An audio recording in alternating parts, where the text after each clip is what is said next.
c'est un coup d'année nous congolais tous les téléspectateurs radio cette télévision si quand on sera pour puis vous allez qu'on se retrouver à travers le monde on a ça vision Afrique Europe Amérique Asie partout et puis vous allez Golanda émission Vérité Plus 643 au tient un programme de cette télévision c'est quand on peut savoir la vraie information politique pour préparer mboko na biso Congo démocratique ce qui marche à to analyser à ce qui marche à to commenter à to dénoncer et plus to proposer la solution pour chercher comment mettre fin à règne à dictature tout pays à occupation de préoccuper mboko na biso la République démocratique du Congo à travers votre précise émission Vérité Plus 643 na un invité moko spécial oyo mbala liboso to yambaye et on a préféré kinga moko na kutane na bane entretien liboso à se présenter au biso kombo nae et puis to que voulez ndeko na pesi mbote mbote ndeko journaliste voilà bande wazo landa biso à travers le monde na habité ceux qui bako koyeba yo ba benga na kombo nini to pe un jour ba considérer comment ngai kombo ngai monsieur Focas Kukelemena naza congolais résident na Kinshasa nazali de formation naza politologue et puis nazali génitaire il y a concept moko ya sika na bimisi babenga kango la politicosonie donc une approche communicationnelle des réflexions purement politologiques mais par le support musical donc c'est tout ce que je peux dire d'entrée de jeu naza chercheur je suis un chercheur indépendant na salaka la recherche liée à science voilà c'est tout.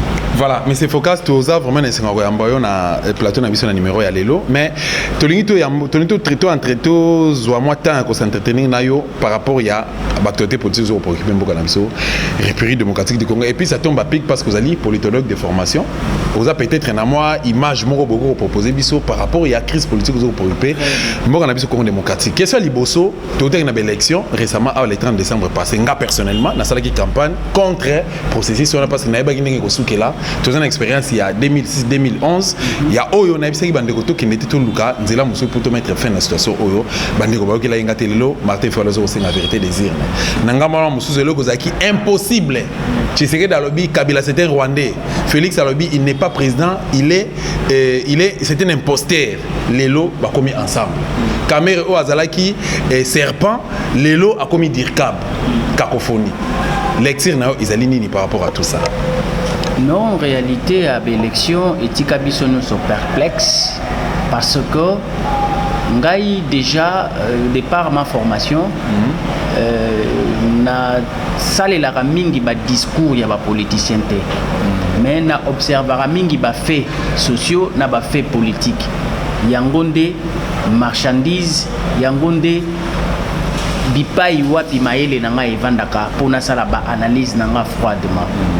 Ce qui Hollandi likambo ya ba élection oyo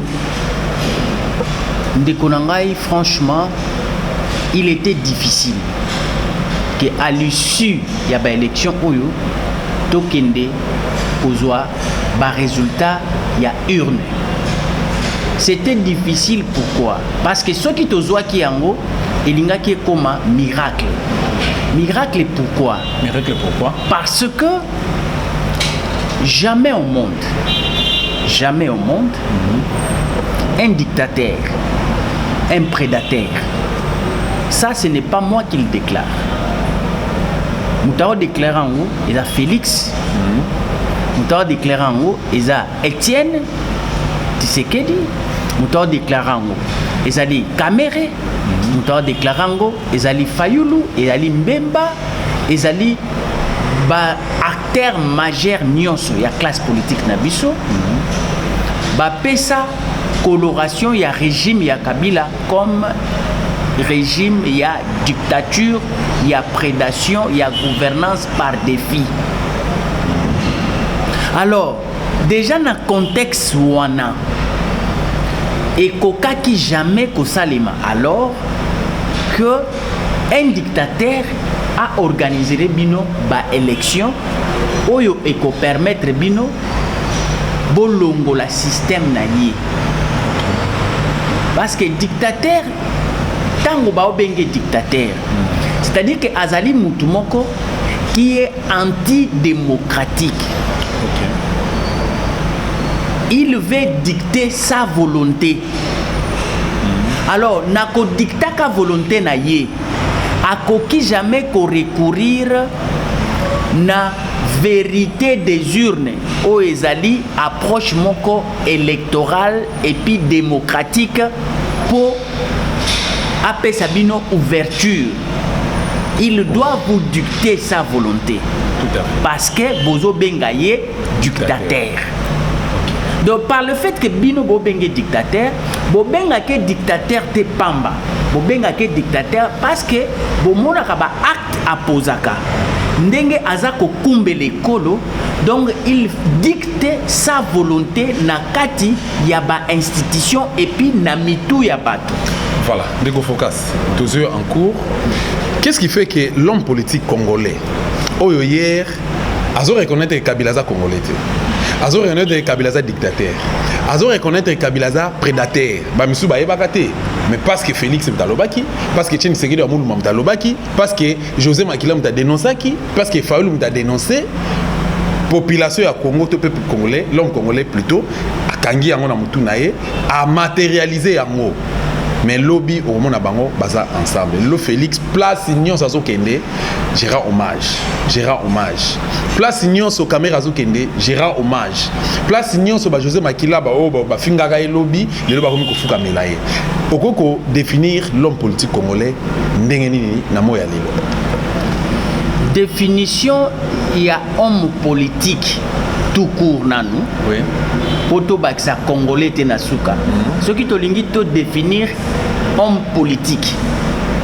Homme politique, c'est une personne vivant dans une société qui, ayant une passion de pouvoir gérer la République, il se forme quant à ça, il se prépare.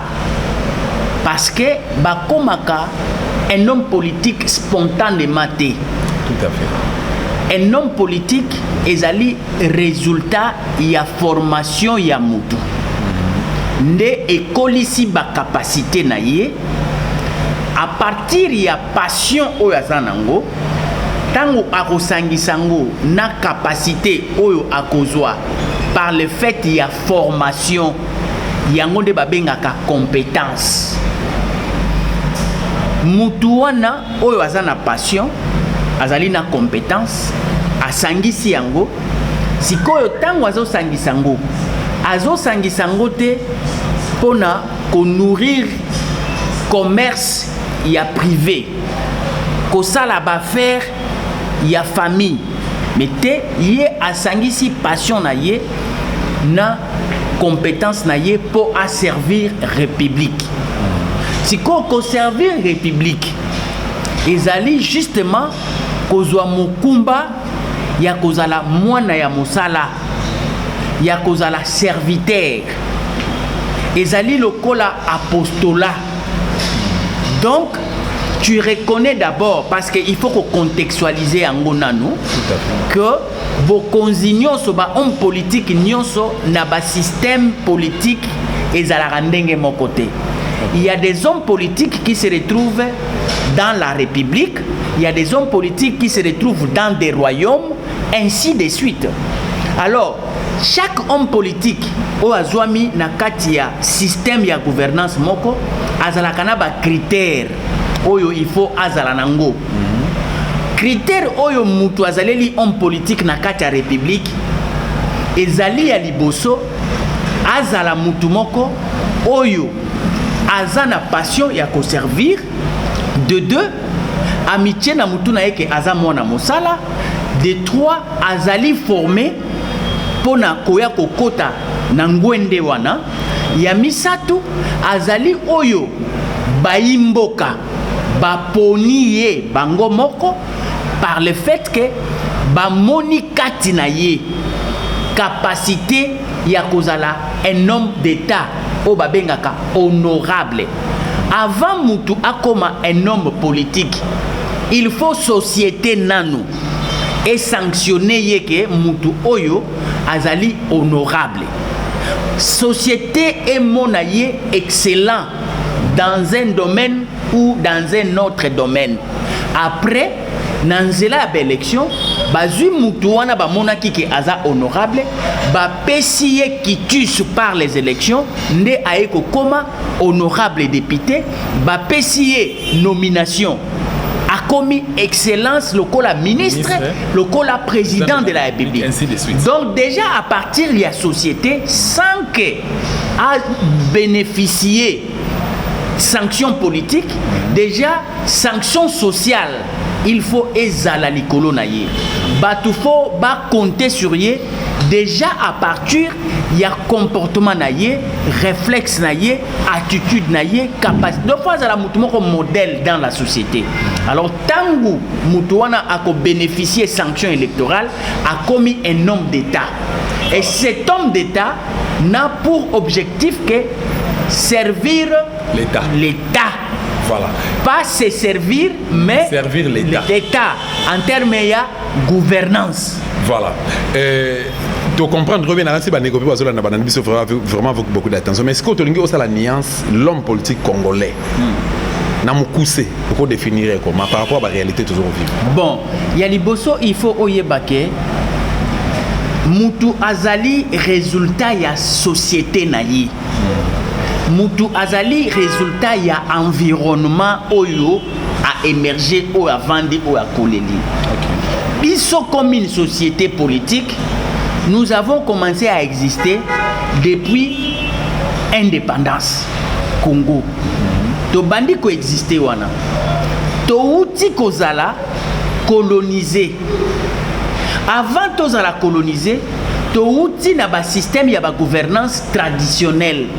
Ba roi, ba royaume, ba empire, ainsi de suite. Tangu to komi coloniser, mundela lobaki aye ko civiliser biso.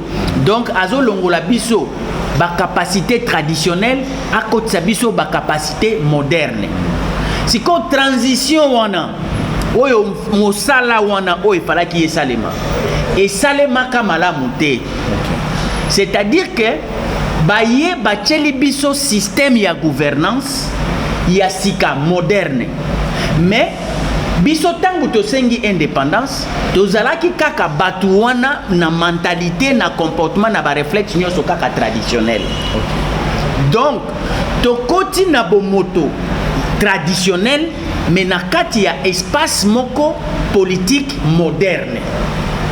Donc, or, espace politique moderne, ezali na ba norme, ba principe, ba règle, na yango ya gestion na yango.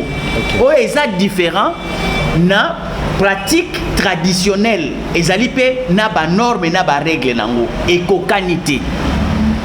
Si koyo problème na biso na Congo, ezali que tokola to mesana na pratique traditionnelle.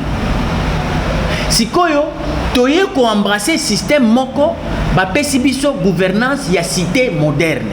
Siko biso tozozwa ba pratique ya tradition na biso tozoya ko appliquer ngo na espace oyo ezali moderne. Sikoyo ezo bala na te. C'est pourquoi tu verras dans notre société. Par exemple, dans la société moderne, on vous dit que dans une société moderne, la République c'est pour tout le monde. Ça n'appartient pas à un individu, ni à une famille, ni à un groupe d'individus. C'est pour vous tous. Mais, dans la société traditionnelle, Kibokonzi et Zalaka, il y a des bota moko. Ce qui papa a longwe, yé papa mutu akocha mutu. Ayebi déjà nani akokoma. Bino population, bozali na volonté moko te na makambo wana. Donc bozana pouvoir te, bozana pouvoir te. Le botala o izo sa. Salema. Vous se conformer. Vous se conformer. Voilà. Si ko biso tozana habitude wana, toye kokota nango, bisika oyo pouvoir ezo senga mateke et epesa melaka bongo. Mais lokola na makila na biso, ata oke na ba église na biso lelo, et si ka politique politicien ezate, on va comprendre que réflexe ya batouana, bazui quand même Saint-Esprit, batangi Bible, mais réflexe na bango ezali soki papa aza na église wana, lingomba wana, soki papa wana azali na makasi susu ya ko prestete to akufi, okomona mwana na ye mutu ako remplacer wana. Et puis église ekomona ngo pe normal. Normalisant. Do ba moni ngo normal. Donc ce qui oyepe na ba parti politique na biso ozomona ke mutu asali parti politique na kati ya république ekozala eloko ya mutu moko te ezali une association des citoyens dans une république qui se sont unis autour d'une idée pour prendre la direction et la gouvernance de l'État à un moment donné. Tout à fait. Donc ils allaient à Moutoute. Mais là, c'est parce que tout ça une mentalité traditionnelle, même dans le niveau parti politique, ce qui papa a koufi, moi nanaye azali déjà azana katia ko bongama pour que yenda comme mokonzi. Et puis ba membre à parti politique ba ko soutenir PKK que moi na wana yende kaka mutarokoma. Même ici il y a des gens plus compétents que moi na wana na katia parti politique, mais tu verras que moi na wana naturellement il a beaucoup plus de chances ya okoma mokonzi na sima papa na ye. Voilà. Et puis ba memi yango sikoyo na makambo privé ba kotisi yango même tina république. Quand vous regardez Mobutu soki ba benga na kaete, je pense moi nanaye oyo abandaki koya avec des allures mutalinga comme président. Sikoyo. Mais tango Mouzé Kabila kufi, omoni ke muta comme président ezali moi nanaye. Soki olandi exemple eza les gens. Donc c'est pour dire que tu adopta système moko moderne mais tu as ko sala nango ba pratique moko archaïque qui est traditionnel oyo eza environnement na biso oyo to mesa nango. Donc pour pallier à cette situation, nous devons nous cultiver. Il faut pas formater biso. Ba longola biso ba congolais bizaleli ya kala ya tradition ba kota biso ba notion ya ba cité moderne ba gouvernement ngondeni. C'est pourquoi ozomona ba konzina biso bazaka lokola biso. Ba konzina biso bazaka lokola biso maloba ya invité na biso ndeko fréquence azali moka ba politologue to yambi le lokola donc invité na biso na émission Vérité Plus 643 to yambi pour réfléchir ensemble par rapport à ce que pour occuper mboka na biso. Sikoyo situation auto zo traverser lelo. FCC mariage na cash FCC a couteau tiré entre les membres, entre les militants, mais tout le monde a leader na bango mi balé bazo mais l'ensemble baotaki Bukavu, Kabila, Joseph Kabila, Félix, Vital Kamerhe, bazui jet ya Joseph Kabila baketi Bukavu, aller retour. Mais ba militant bazo so na bazo bunda. Nanga mo musuzu Martin Fayulu zo ko senga vérité désir. Et longue vérité désir n'est commis proposition à sortir à crise. Azo senga transition. Na habité na gauche bazo senga sortir ba ça les propositions à sortir à crise à travers une transition de 18 mois. Na droite Kotoyo IDPS habito lingi mariage wanate secrétaire président national AI il y a IDPS à lobby même que notre zone d'ailleurs tu relaxes bientôt là comment va nager na fleuve nanga musu à lobby que non à comment qui président la volonté à peuple été non plus à Seni mais plutôt la volonté à Kabila l'extrême des années attaque politique non c'est-à-dire que nous sommes pas habitués à des règles modernes à des règles démocratiques ce n'est pas nos habitudes et nous ne faisons aucun effort pour que tout s'adapte na yango. Nous faisons toujours les rétropédalages pour que tous les gens na habitude na biso ba considérer biso akala kaka. C'est-à-dire qu'est-ce qu'il y a? D'ailleurs tant bazo bengango mariage, ça signifie quoi en politique? Ça n'a pas de sens. Ce qui na politique balobeli makambo ya coalition, to balobeli makambo ya cohabitation. Ba kombo wana ezali biloko pambate. Ça signifie quelque chose. Vous comprenez? Donc quand on parle d'une coalition en politique ce n'est pas égal à mariage. Non. Vous pouvez prendre ça dans le domaine mususu. Bokoki kokokanisango na mariage. Mais dans le domaine politique, ça n'a pas de sens ce qui bobengango mariage. Pourquoi? Parce que coalition ezali ensemble il y a ba parti politique ni balé to ebele.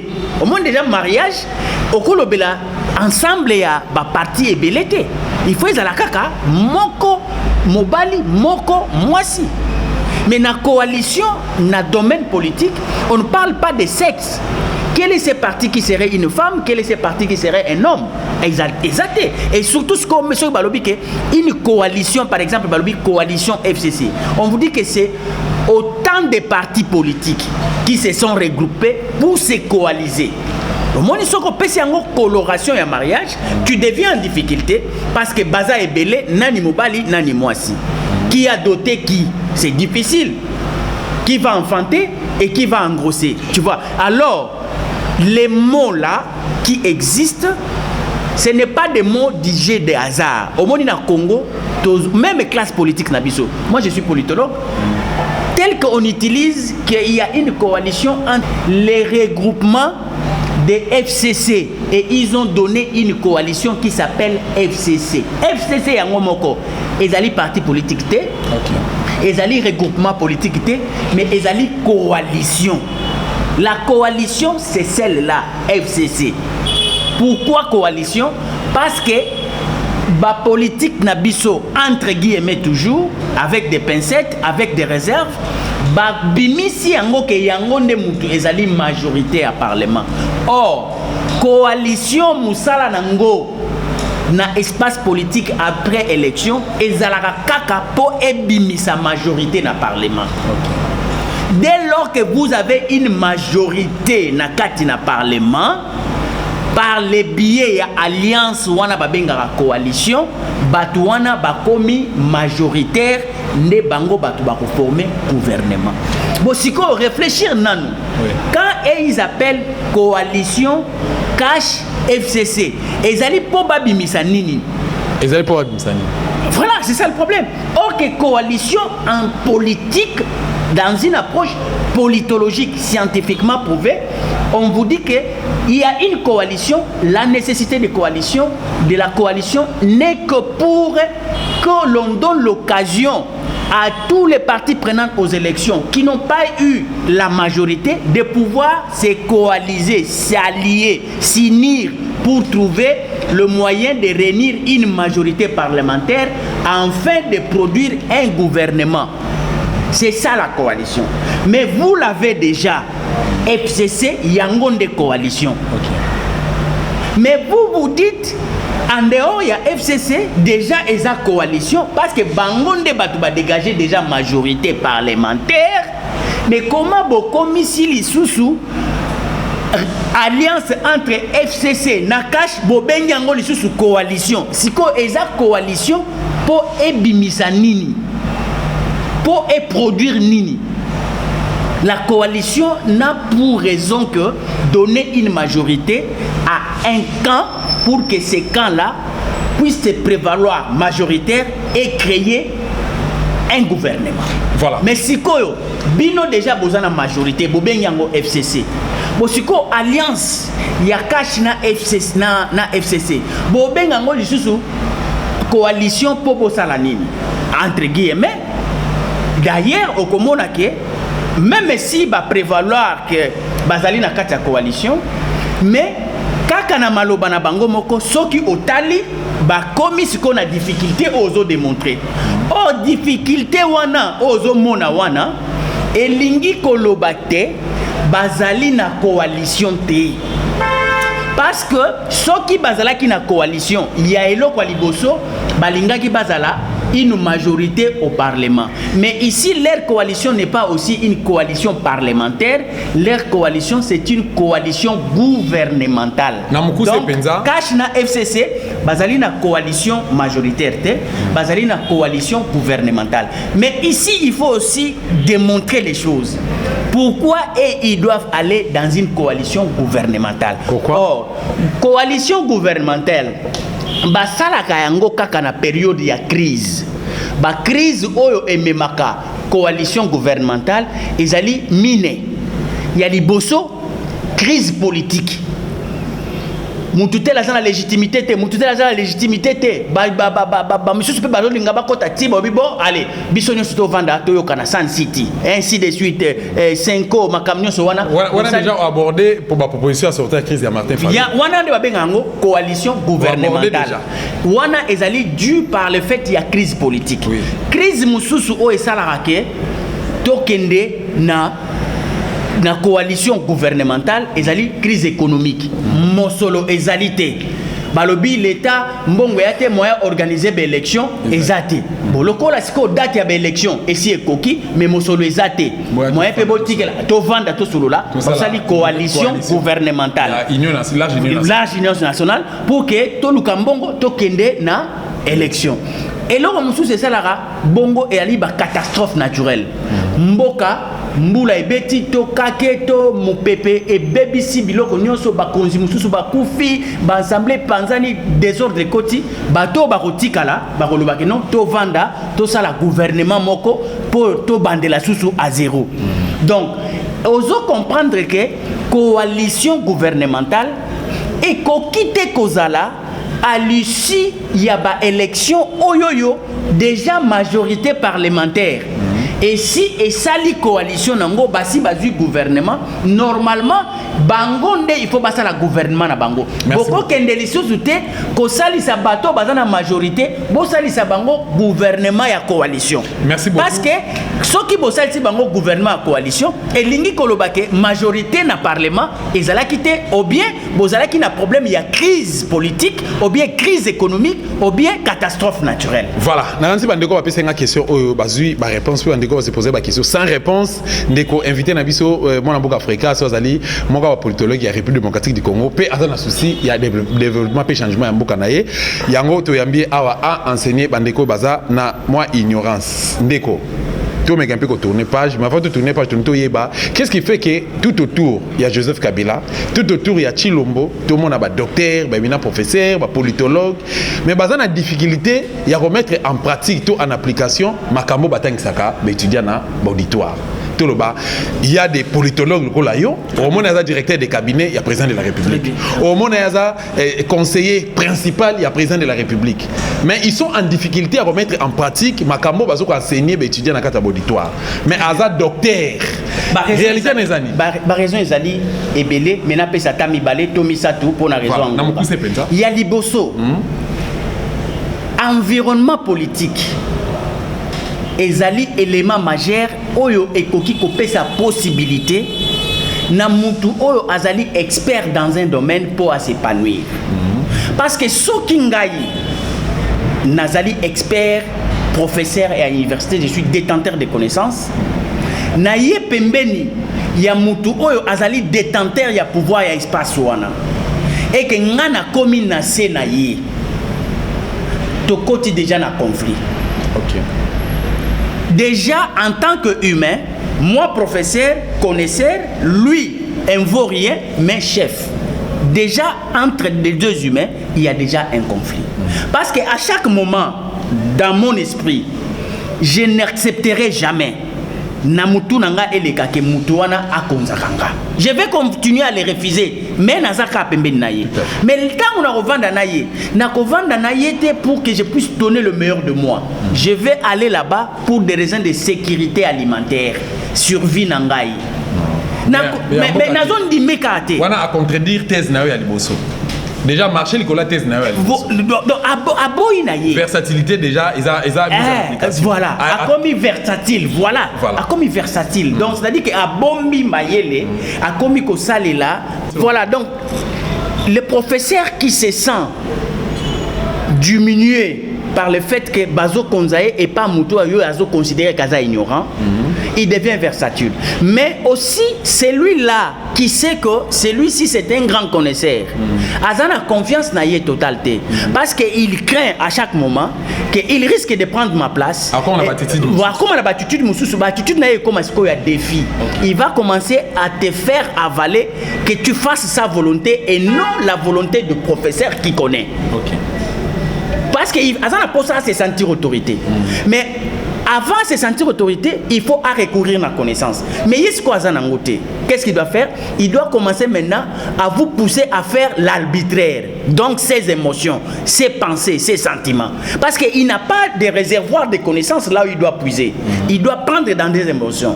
Quand on a des émotions, à comme il dicte nos comportements, il y a des émotions. Des dictatures et côté. Pourquoi? Parce qu'à côté de lui, c'est lui qui est là. Il a la connaissance, mais s'il commence à appliquer la connaissance, il y a aux anamusala aussi à soutenir. Alors, ce qu'on comme ici, c'est comme il faut à ça la volonté à connaître, il y a qui me conseille et le connaît sili.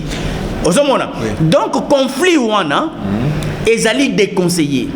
Il ne faut pas chercher à devenir une autorité pendant que tu sais que tu ne connais pas grand chose et puis ozala mukonzi ya bato bayebi ezana bato baloba ke malamu na koma mukonzi atana yebite mais je vais me faire entourer des conseillers. Non, il faudrait que yo ozala na connaissance ata ya domaine moko bango pe baza tranquille ba ebike ata mathématique a ebité mais la géographie a mazamaka donc kimia wana ekozala ke équilibre kota bo se considérer parce que yo moko za na confiance na moi je suis connaisseur en géographie ya bien moi je connaisseur en mathématiques donc nous pouvons coopérer mais ce qui moko za vide mais yende mokonzi conflit permanent à côté que l'autre tu ne peux pas aussi exploser. Il s'appelle M.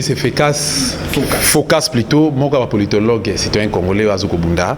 Dans le lingue nae pour proposer une solution pour sortir de la crise dans la République démocratique du Congo. Bande kwa diaspora balobi Félix azana chance muke.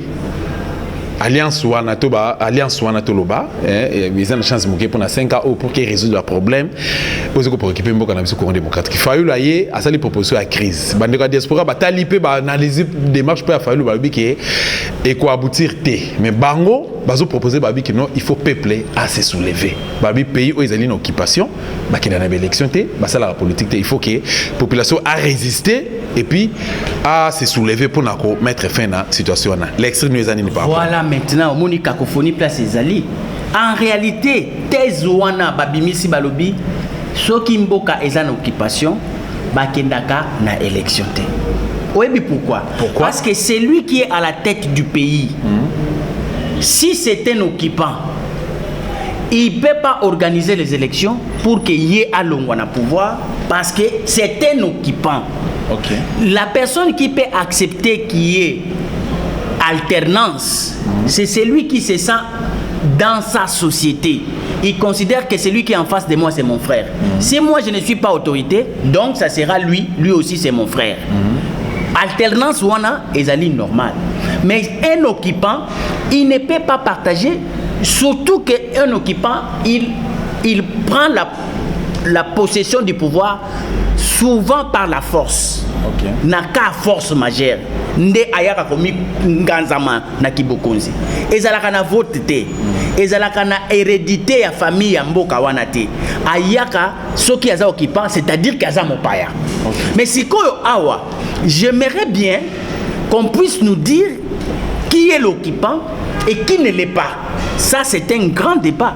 Et si et c'est les massis Bazali na mutu na biso ya mboka ba occupant Bazali. Mais qui doit les déclarer?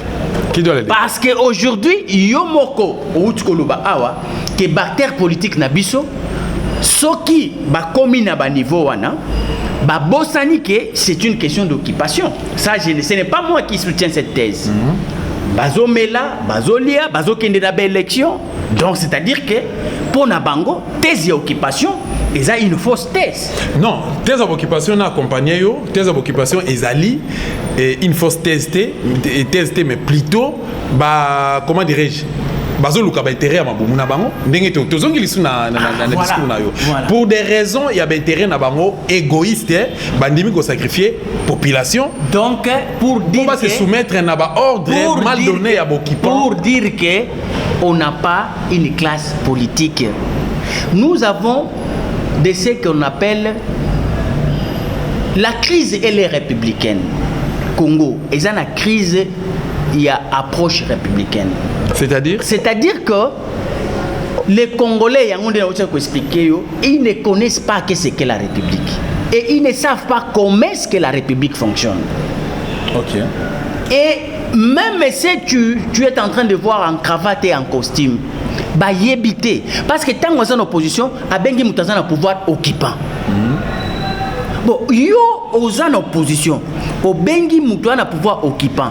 Moutouan occupant a organisé l'élection, yo Moutou osa autochtone.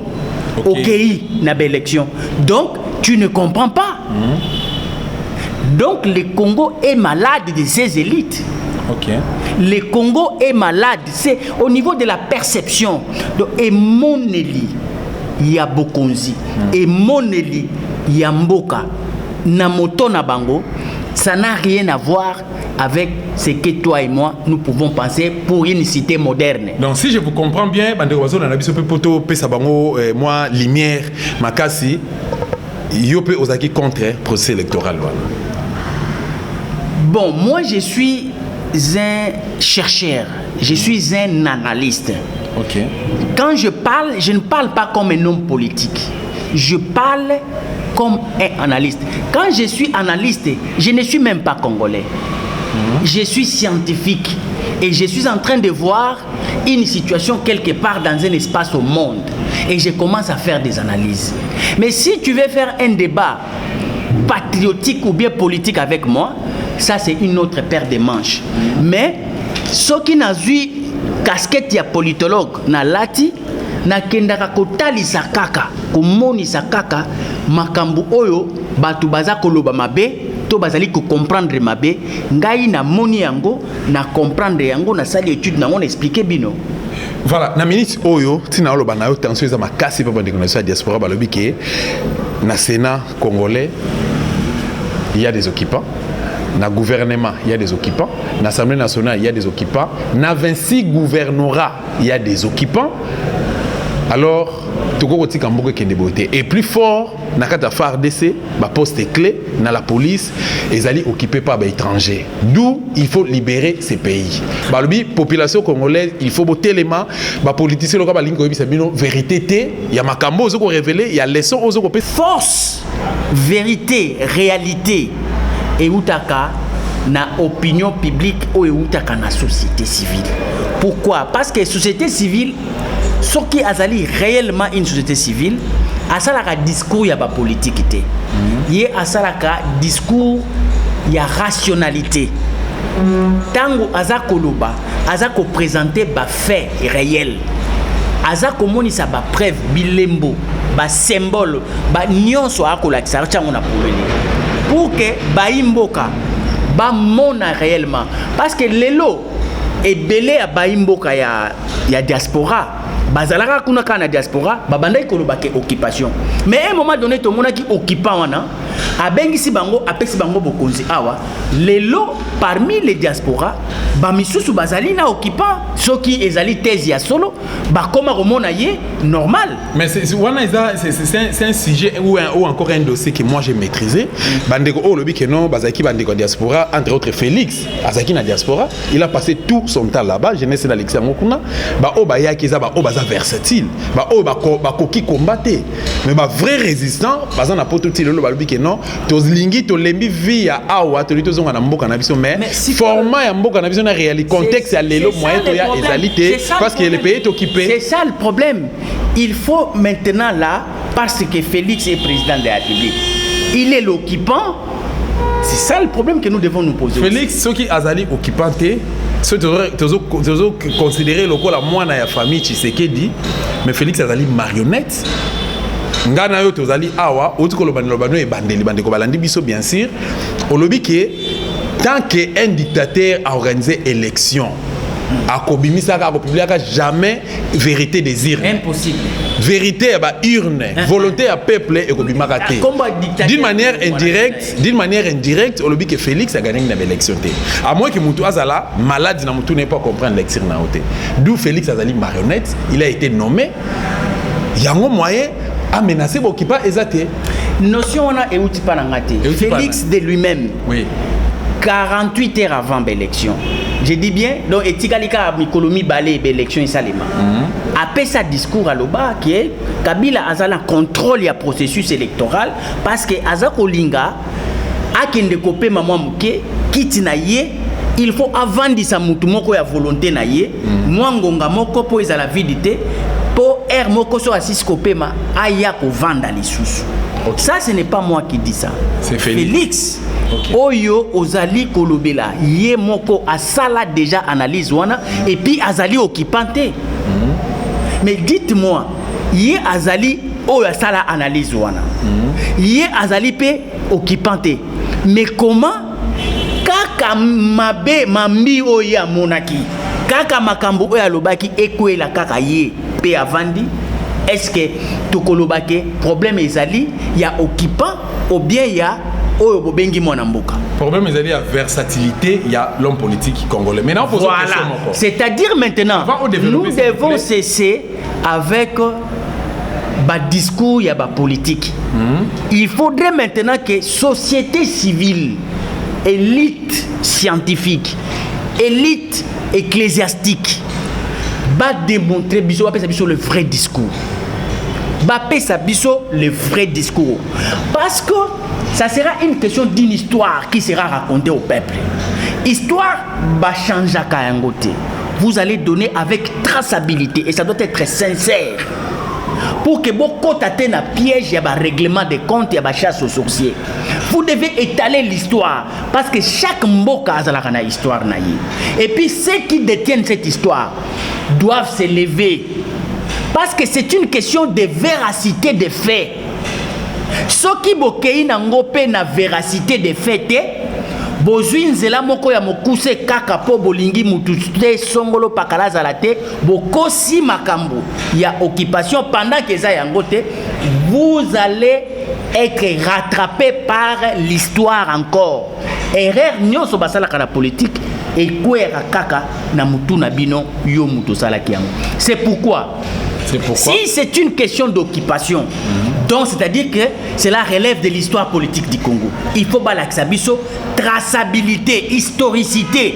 Comment est-ce que Touti na liberté, et comment est-ce que à partir de quel moment, avec quel acteur que nous nous retrouvons dans l'occupation. Mais ceux qui n'ont pas bien, tous même même propos na on est bandé les places sur le bail que non en principe pour Moutou à s'impliquer dans la politique, à ça la politique dans Boka d'abord il faut la préparer. Voilà. Moutou a outil que ça la business na tout le bandit Gabriel Monki a sali azagine homme d'affaires, azagine tout le commissionnaire il y a papa Jano Bemba Saolona et à un moment donné boum président parti politique, à un moment donné, candidat président de la République, il est là sur PC Mboka, ni Negoya Lobby. Non, moi je ne parle pas en termes des individus, je vous donne des principes. Celui qui n'est pas préparé, il y a mon lobby, il y a un exemple. Félix a qui préparé. Moi, vous constatez que ce sont des théories, ce sont des principes. La recherche, c'est ça là que quand quelqu'un ne connaît pas, il ne faut pas avoir ambition. Parce que ceux qui ont une ambition sans compétence, et comme ils na kingo eza suicide omi bomi yomoko obomi pembo kawana nakazi c'est plus mino ba congolais topé ba téléspectateurs de cette télévision to yebi que émission de disposer d'un programme la chaîne du peuple de cette télévision vérité précise à 43 000 plus pour nous repérer bino la vraie information politique ou pour paramboka na biso Congo démocratique émission to ça la livre ouvert sans complexe et sans complaisance et ça plus pour aimer ma bino na raison et la sabino esika puis Congo ezali esika puis oui quel genre d'homme politique oyo ba zoko diriger mboka na biso Congo démocratique peut to pesa bino toujours proposition comment et quoi faire pour décabiliser notre très cher et beau pays la République démocratique du Congo. N'importe pour un numéro politique à l'élo un politologue na Kombo ya fo Kas Wazali congolais azoko bunda na le lenge nae pe azoko sala ba proposition ne le lenge ni ba congolais ba sengeli ko sala pona koluka ko mettre fin na dictature to pe na occupation zo ko pe mboka na biso Congo démocratique. Na pesi merci l'équipe Costo de sa télévision équipe Costo il y a de sa télévision encore une fois merci pour la fidélité na bino merci pour la confiance surtout pour la engagement na bino auprès il y a leader na bino Dosta télévision journaliste et patriote et résistant na kutana bino très prochainement na Bosanité madame Catherine et Ngwanda partenaire officiel il y a Dosta télévision bye bye.